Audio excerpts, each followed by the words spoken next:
Thank you very much, David, and I'll look forward to seeing your Ellen DeGeneres imitation. I'm very pleased to be here, and I want to thank all of you for your attention to this event and the topics that have been covered. Before I begin, I want to say a few words about the unfortunate and counterproductive resolution at the United Nations General Assembly that just passed because it places further obstacles in the path to peace. We have been clear that only through direct negotiations between the parties can the Palestinians and Israelis achieve the peace they both deserve. Two states for two people with a sovereign, viable, independent Palestine living side by side in peace and security with a Jewish and democratic Israel. And I see my longtime friend and colleague, Ehud Barak, here, and I know he would agree with that as both the most decorated soldier in Israeli history and a distinguished public servant. I'll have more to say about this later, but I did want to begin by recognizing the challenge that this will surely present. I want to add my words of welcome to all of you. I want to thank Admiral McCraven for being here. It's wonderful that you are here, Bill. We very much appreciate your participation. Foreign Minister Sikorsky, a good friend and colleague who himself is a top global thinker, well-deserved because of the careful, comprehensive views he's developed over many years of hard work about issues as fundamental as freedom. And of course, I see right before me a wonderful friend and colleague, former Senator John Warner, who has been just a great example of public service, military and civilian, his entire life. And to all of our friends and colleagues from the Diplomatic Corps, and thanks, of course, to David and Susan and Deb and everyone at Foreign Policy for joining with the State Department's Office of Policy Planning to organize this conference about transformational trends. And I want to thank Jake Sullivan and everyone at Policy Planning. When Jake Sullivan first came to work for me, I told my husband about this incredibly bright rising star, Rhodes Scholar, Yale Law School. And my husband said, well, if he ever learns to play the saxophone, watch out. Now we travel all over the world together, and people say how excited they are to meet a potential future president of the United States, and of course they mean Jake. Well, I will state the obvious to begin. We do live in a rapidly changing world, and many of the constants that shaped American foreign policy for decades are shifting. That poses new challenges, but also new opportunities for our global leadership. Let me offer a few examples. First, our alliances in Europe and East Asia are stronger than ever.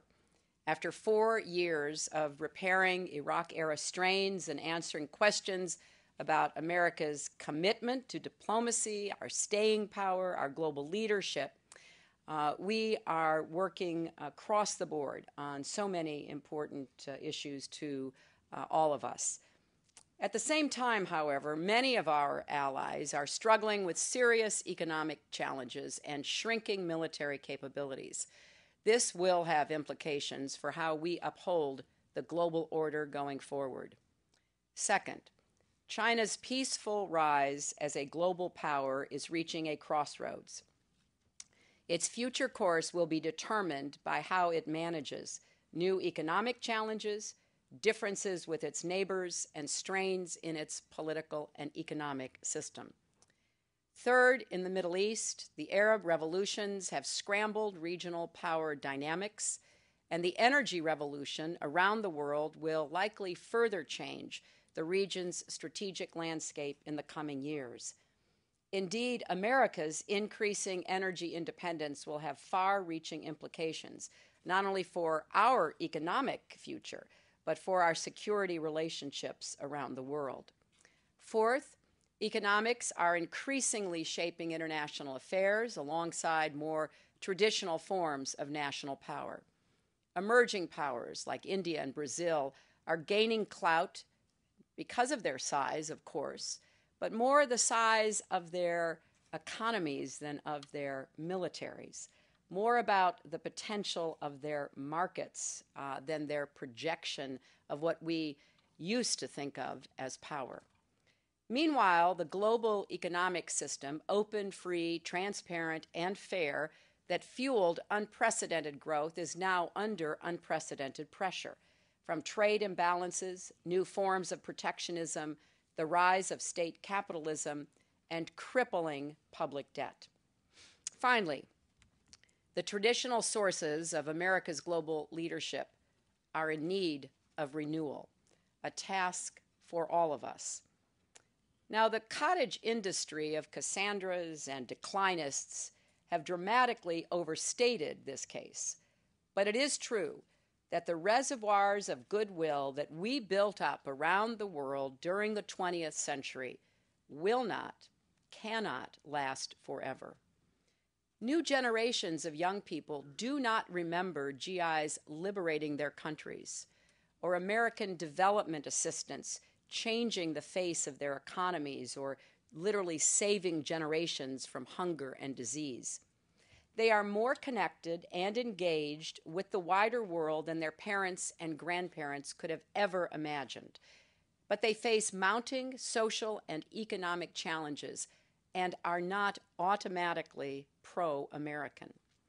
So how should America lead in this changing world? As we look ahead to the next 4 years and the years beyond, what should top our agenda? Well, one thing I've learned and that you've been discussing all day is that the best laid plans are quickly turned on their heads by the rush of events.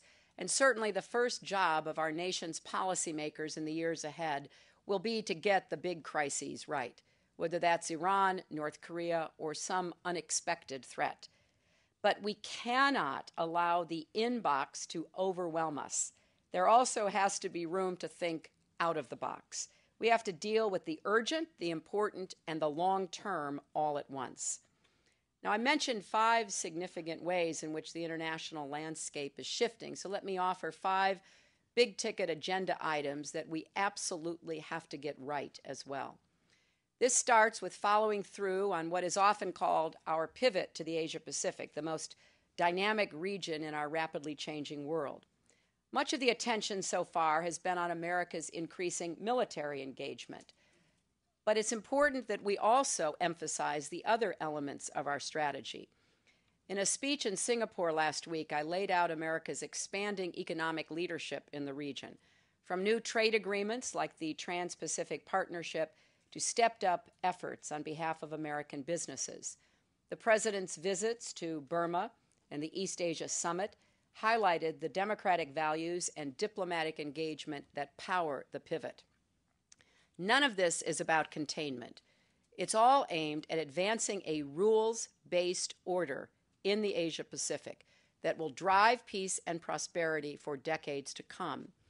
And by the way, that's why we need to ratify the Law of the Sea Treaty as soon as possible, something that Senator Warner has been leading us on.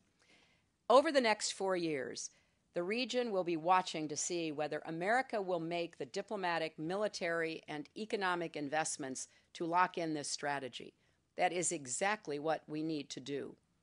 Now, when we talk about a pivot, we have to be mindful about both ends of the equation. The end of the war in Iraq and the winding down of the war in Afghanistan do create an opportunity to increase our engagement in Asia. But this does not mean we are abandoning our traditional allies in other parts of the world or taking our eye off the ball when it comes to fighting terrorism and finishing the job in Afghanistan. Bin Laden is dead, and the core of al-Qaeda's leadership has been decimated. But the threat from its affiliates in places like Yemen and North Africa is still very real. So in the years ahead, we need to accelerate an integrated counterterrorism program that uses all our tools, civilian as well as military, multilateral as well as unilateral, to go after terrorist finances, recruitment, and safe havens, in effect to marry up with the extraordinary work that Admiral McRaven leads on behalf of our special forces. In Afghanistan, as we transition full responsibility for security to the Afghan government in 2014, we also need to focus on helping the Afghans crack down on corruption, move toward economic self-sufficiency, elect their new leadership in 2014, advance a peace and reconciliation process, and pursue a regional framework, hopefully with Pakistan as a constructive partner. And in Europe, we need to continue modernizing NATO for the demands of today's global landscape, including unconventional threats like cyber warfare. And we need to stand by the EU as it meets its economic challenge in the Eurozone. Because as we move to seize the opportunities of the 21st century, including in the Asia Pacific, we need our traditional partners of first resort right by our side. I spoke about this earlier today at the Brookings Institution. So let me just add this. America is not pivoting from Europe to Asia. We are pivoting with Europe to Asia. We have deepened and intensified our dialogue and collaboration with Europe about how to work together in the Asia Pacific to our mutual benefit. Now, the second item on the agenda is closely related to the first. We need to successfully manage our relationships with emerging powers like China and India. Navigating the U.S.-China relationship is uniquely important, but also uniquely challenging. Because, as I have said on many occasions, and as I have heard Chinese leaders quote my words back to me, we are trying to write a new answer to the old question of what happens when an established power and a rising power meet. No one should have any illusions that this will be smooth or easy. But there is reason to hope that over the coming years we can, in fact, chart a path that avoids conflict and builds on the areas where our interests align. Consider what happened last May. I touched down in Beijing for the fourth round of the U.S.-China Strategic and Economic Dialogue with a jam-packed agenda that included everything from the South China Sea to intellectual property rights to North Korea provocations. But the world's attention was focused instead on the fate of a blind human rights dissident who had sought refuge in our American embassy. Suddenly, an already delicate trip had become an outsized test of the U.S.-China relationship. This could have been, and many predicted it would become, the spark for a serious breach between two great powers unable to trust or understand each other. But this is not 1912, when friction between a declining Britain and a rising Germany set the stage for global conflict. It's 2012, and a confident America has encouraged China to take greater responsibility in regional and global institutions. And we have built mechanisms like the Strategic and Economic Dialogue that help manage disagreements and promote trust. In the end, the relationship we have worked so hard to build with China proved more durable and dynamic than many feared. Both countries stayed focused on our shared agenda and engaged candidly on a wide range of critical issues. And today, that dissident is safely studying law in the United States. Looking ahead, we have to build on this foundation. As I like to tell my Chinese counterparts, zero-sum thinking will only produce negative-sum results. This also applies to our relationship with Russia. We have made some progress with Moscow on areas such as nuclear arms reduction, sanctions on Iran, and trade. And we continue to seek new issues where we can cooperate together. But the reality is we have serious and continuing differences with Russia on Syria, missile defense, NATO enlargement, human rights, and other issues. So we have to take a smart and balanced approach going forward. We need to continue expanding our engagement with Russia, but with very clear eyes about where we draw our lines. We also have to engage with a set of emerging democratic powers like Brazil and Mexico, India and Indonesia, South Africa and Turkey, that are exercising greater influence in their regions and on the world stage. The strategic fundamentals of these relationships, shared democratic values, common economic and security priorities, are pushing our interests into closer convergence. This is reflected in the broad strategic dialogues we have launched with these emerging powers. The key going forward will be to encourage them to leave behind the outdated politics of the past and take up the responsibilities that come with global influence, including defending our shared democratic values beyond their borders. Let me turn to the third element of our agenda, what I call economic statecraft, because this will certainly help to shape our engagement in Asia and our relations with emerging powers. The United States is moving economics to the center of our foreign policy. In response to the trends I mentioned earlier and that you have been discussing, countries that are gaining influence more because of economic prowess than military power and market forces shaping the strategic landscapes are clearly driving change. We can either watch it or shape it. Last year, I laid out America's economic statecraft agenda in a series of speeches in Washington, Hong Kong, San Francisco, and New York. Since then, we've accelerated the process of updating our foreign policy priorities to take economics more into account. And that includes emphasizing the Asia-Pacific region and elevating economics in relations with other regions, like in Latin America, for example, the destination for 40% of U.S. exports. We have ratified free trade agreements with Colombia and Panama. We are welcoming more of our neighbors, including Canada and Mexico, into the Trans-Pacific Partnership process. And we think it's imperative that we continue to build an economic relationship that covers the entire hemisphere for the future. Africa, which is home to 7 of the world's 10 fastest growing economies. People are often surprised when I say that, but it's true. And we are approaching Africa as a continent of opportunity and a place for growth, not just a site of endless conflict and crisis. All over the world, we are turning to economic solutions for strategic challenges. For example, using new financial tools to squeeze Iran's nuclear program. And we're stepping up commercial diplomacy, what I like to call jobs diplomacy, to boost U.S. exports, open new markets, lower the playing field, level the playing field for our businesses. And we're building the diplomatic capacity to execute this agenda so that our diplomats are out there every single day promoting our economic agenda.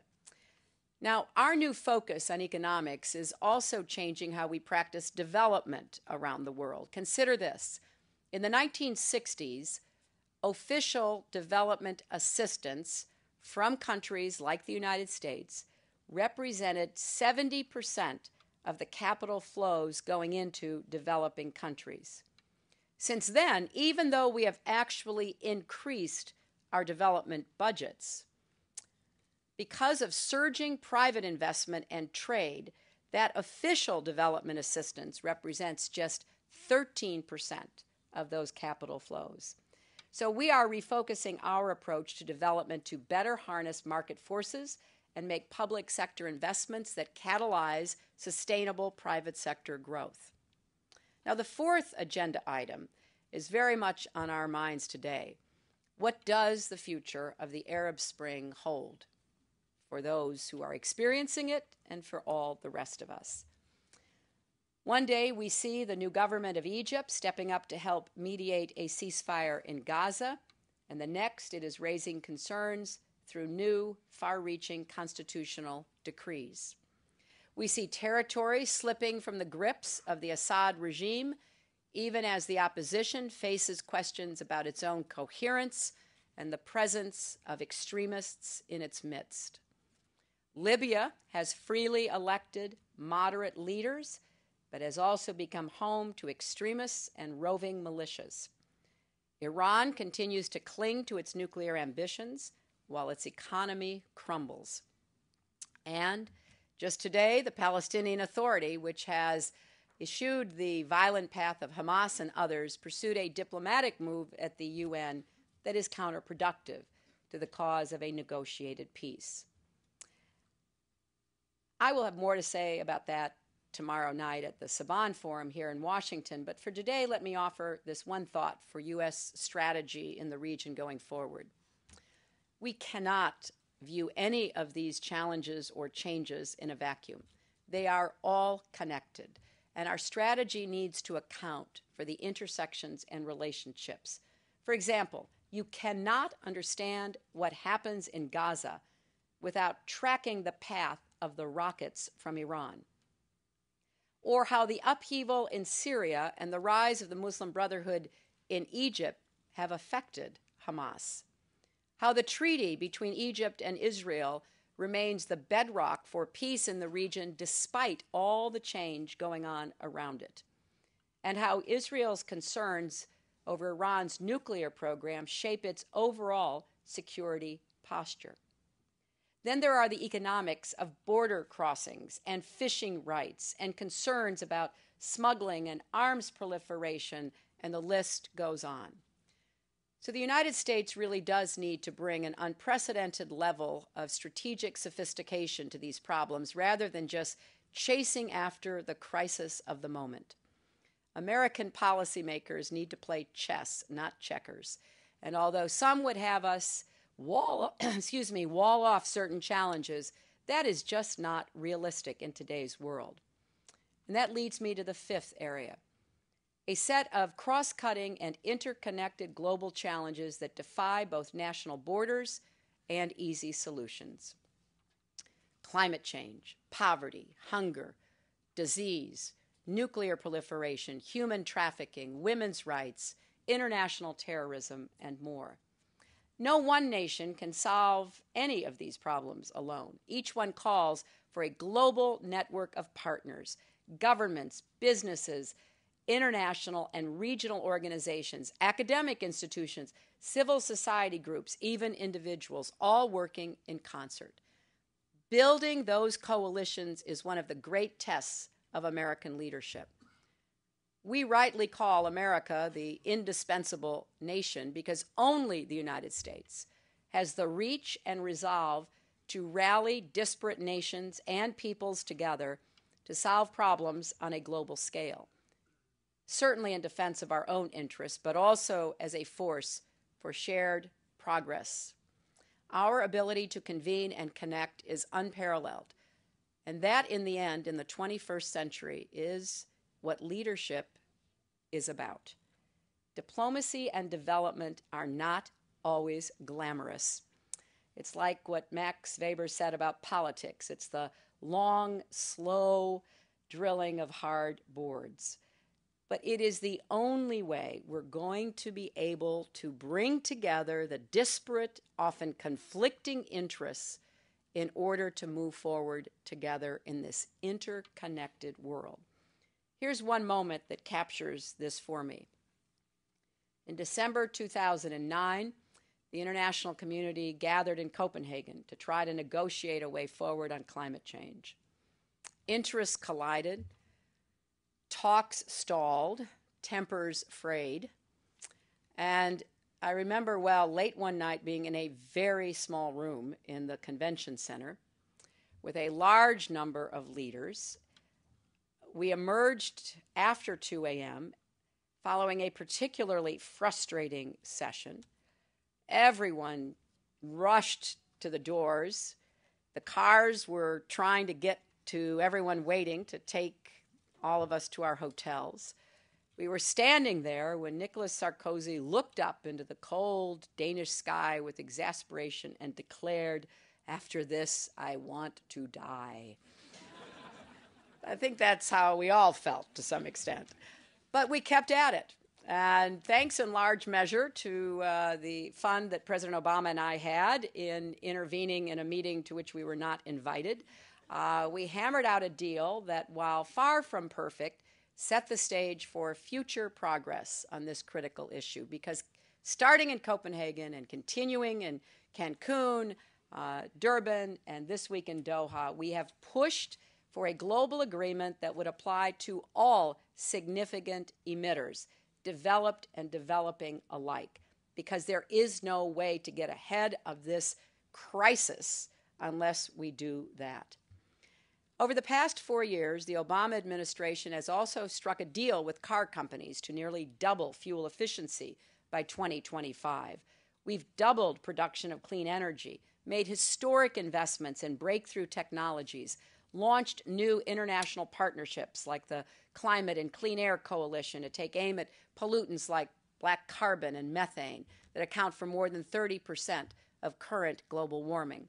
That's grown from just 6 countries to more than 24 today. And we are committed to continue this hard, slow boring of hard boards in order to take the practical, effective steps necessary to tackle climate change. Our focus is on results, not on today's headline, but on the trend line. And we're after what works. We will continue to chase down every opportunity to move forward bit by bit if that's what it takes.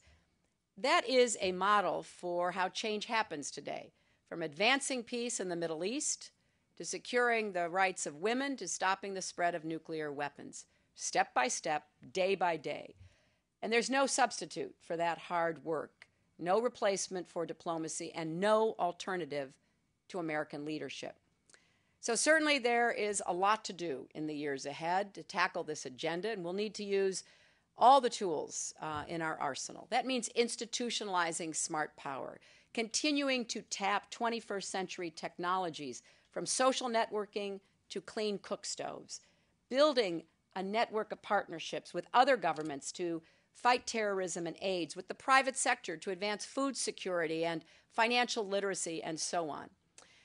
It also means doubling down on good old-fashioned shoe leather diplomacy. I have found it highly ironic that in today's world, when we can be anywhere virtually, more than ever people want us to show up actually.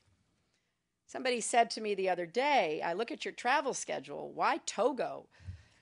Why the Cook Islands? No Secretary of State had ever been to Togo before. Togo happens to be on the UN Security Council. Going there, making the personal investment, has a real strategic purpose. Same goes for all those tiny Pacific islands. When you look at the future of Asia, you look at the voting dynamics in key international institutions, you start to understand the value of paying attention to these places. And let me add that in recent months, we've been reminded once again, by its very nature, American diplomacy often is and must be practiced in dangerous places. The men and women who serve our country overseas represent the best traditions of a bold and generous nation. They are no strangers to danger, from Tehran and Beirut to East Africa and Saudi Arabia, and now in Benghazi, and so many other places in between. We have seen diplomats and development experts devoted to peace who are targeted by terrorists devoted to death. That's why we are taking immediate steps to bolster security and readiness at our missions across the globe. We've already dispatched joint teams from the Departments of State and Defense to review high-threat posts to determine whether there are improvements we need in light of the evolving security challenges we face. And as we mourn fallen friends, like Ambassador Chris Stevens, who was fearless in his dedication to diplomacy, we refuse to be intimidated.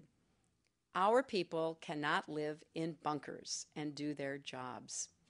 So we will do what we always have done, pull together, learn the lessons we must, and improve.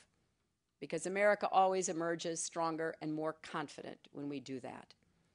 And there should be no mistake. This work does make a difference. That's why Chris Stevens was in Benghazi to begin with. As we look ahead and consider the future of America's global leadership, let's remember what's really at stake here. America's unrivaled military might will always be essential, and we are so grateful for every man and woman who serves in the uniform of our armed services. And our economic strength will be critical. That's why we have to make the tough choices right now to get our own economic house in order here at home. But America's global leadership goes deeper than that. It truly is rooted in the values that we champion and the ideals and aspirations we represent to the rest of the world. As my husband likes to say, America's influence flows more from the power of our example than from the example of our power. But memories are short, and we can't afford to rest on the laurels of our past.